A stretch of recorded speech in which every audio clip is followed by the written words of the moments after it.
د غلام زوی دی حضرت اسامه ابن زید غلام مرایو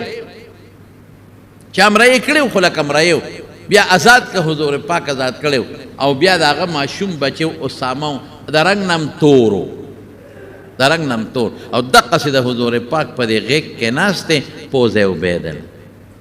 یقین په خدای او که حدیث کې راځي چې رسول الله مبارک په خپل ولا پوزه پاکوله عائشه صدیقه ورته وی نه د الله رسول د ماشوم له پوزه ما پاکوه راکه زه به وله پاکه کړمه وی نه عایشې زه وله پاک کوم او بیا څه فرمایي احبیه عایشې دې ماشوم سره مینه کوه فانی احبه زما خوښ دی زما ورسره مینه دی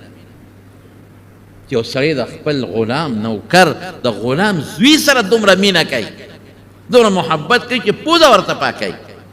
مونږ خلک خپل ماشوم له پوزه نه پاکوو ښځې ته وایي راشه دا ماشوم پاک کا او پوزه وله پاکه کا او حضور پاک کې دومره عاجزي د ماشومانو سره دومره ښکلې خوی چې ماشومانو له پوزه پاکې دا زید ابن حارثه دا د حکیم ابن حزام سره و هغه حضرت خدیجې رضی الله تعالی عنها یې ترور و هغه ته وبخه او حضرت خدیجې حضور پاک له ورکړه او دې ګورې غلام هم نو دا چا را تختولی پخوا به دغسې ماشومان تختول او په مارکیټ کې به یې خرڅ کړل غلامان به یې جوړ کړه نو هغه حکیم ابن حزام واخیسته بیا خدیجې به بله ورکړه خدیجې حضور پاک ته وقف کړه رسول الله مبارک سره یو ځل د دوی د کلي خلک راغلي مکې مکرمې ته به حج او عمرې له خلک راتلل نو دا زید یې ولیده وی پیژنده یلکه ستا زید خو نوم نه دی وی دی که نه وی د حارثه زوی که نه وی او اوهو ته دلته مکه کې وی وی پلار خو در پسې مور جاړي د یو رئیس انسان زوی و د قوم مشر و پلار مور و پلار خو در پسې جاړي چې زمونږ بچی چا تختولی دی ښه شوه چې ته مونږ ولیدي چې دی واپس خپله علاقې ته لاړل نو پلار ته یې ولوي وي مبارک مبارک خوشخبري شروع شوه ستاسو بچی مې په مکه کې ولید او د پلانکي سره دی رور یې وایي د دې زید رورو وایي ځان سره بلا تحفې تحایف واخیستل مکې ته رالو پیسې هم ځان سره راوړی چې چا سره دی هغه له به پیسې ورکړو او دا خپل رور به ترې واخلو او کور ته به یې بوزو رالو کېناستو چا تپوس مو که چا سره دی محمد یې نوم دی صلی الله علیه وسلم د بنو هاشم خاندان چې ورلو ورته کېناستو تحفې تحایف هم ورته کېښوده مونږ وی او صفتونه هم وله شروع کړل لا ولې صفت وکړو چې د خپل بچی راکړي ته خو ډېر تاسو خو ډېر ښه خلک کې اجیانو سره ښېګړې کوئ مسافرو سره ښېګړې کوئ خلکو له ډوډۍ ورکوئ ستاسو قوم وی رسول الله مبارک پوه شو وی راته یې وی چې مقصد هم څه دی مقصد وایه وی زمونږ یو بچی دی او زید یې نوم دی او تا سره دی مونږ هغه پسې راغلي څونه پیسې چې غواړې مونږ درکوو خو مونږ له خپل بچی راکړه دا غلام نه دی دا چا را تختولی دی او پلار ورپسې جاړي مور ورپسې جاړي مور یې د سر ویښتو باسي او چې کله نور ته ولاړئ ویا خدای چې زما بچی به اوس نور ته یو کسوري ته وایي او چې باران شي نو مور یې جاړي چې زما بچی به باران ته او که هغه د باران نه به بچي جاړي ورپسې تاله راغلي ډېر د رحم خبرې یې وکړې مطلب یې دا و چې د حضور پاک له نرم شو دا بچی راله راکړي رسول الله مبارک وخندل وایي دا خو ډېره اسانه خبره ده هغه ماشوم زه راغواړم ما سره دی که تا سره ځي بې پیسو ستاسو چې ستاسو بچی دی زه به یې منې کوم مور ورپسې جاړي زه به یې منې کوم پلار ورپسې جاړي زه به یې منې کوم بې پیسو ستاسو دی خو ګوره یو قانون دی زموږ د خاندان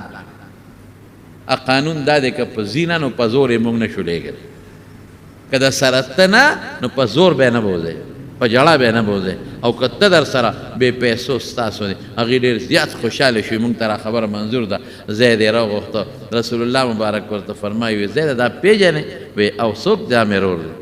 دا بل پیژنې او څوک دا مې تره دی دا بل فلانکې فلانکې بچې مور د پسې خفه ده او پلار در پسې ډېر خفه دی ما ته خو پته نه وه چې ته چا را تختولې دوی تا پسې راغلي تا بوځي زما د طرف نه تا ته اجازت دی که دوی سره ځې نو لاړ شه ورسره هغه په ژړا شو وی زه خو نه ځم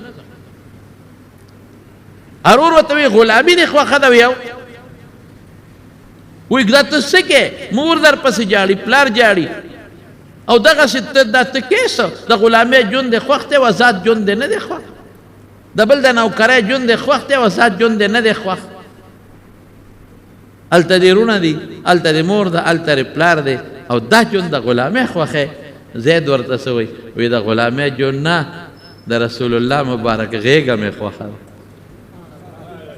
ماله الله پاک د حضرت فاطمې په شان خور را کړې ده اپرېږدم د حضرت خدیجې په شان مور را کړې ده اپرېږدم او د حضور پاک نوم یې واغېست د هغه په شان پلار خدای را کړی دی اپرېږدم دا نه پرېږدم هر څه قربان د دې پلار نه او د دې مور نه او د فاطمې غوندې خور نه هر څه قربان هر څه دا غلامي مې خوښه ده آزاد ژوند مې نه دی خوښ د دا غېږه د حضور پاک مې خوښه ارور یې وایي ما ویې ډېر قمقل دی دمارو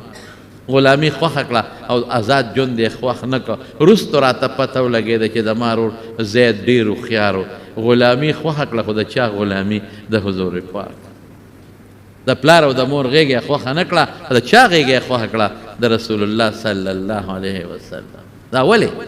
دا د پیغمبر مینه وه چې خپل پلار مال او پیغمبر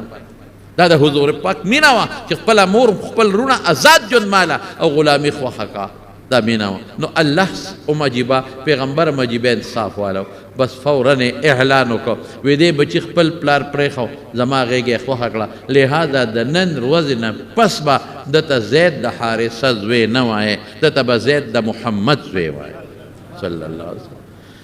زید بن محمد دا به ورته وایي بس دا زما بچی دی عربو کې دا رواج و چې هغې به پردې زویم وراغې وله وایي دا تاسو بس ابې لکه اوس بعضې خلک ماشومان بل له ورکړي وایي دا زما زوی دی بیا الله په قرآن شریف کې روستو په مدینه منوره کې آیت نازل کړ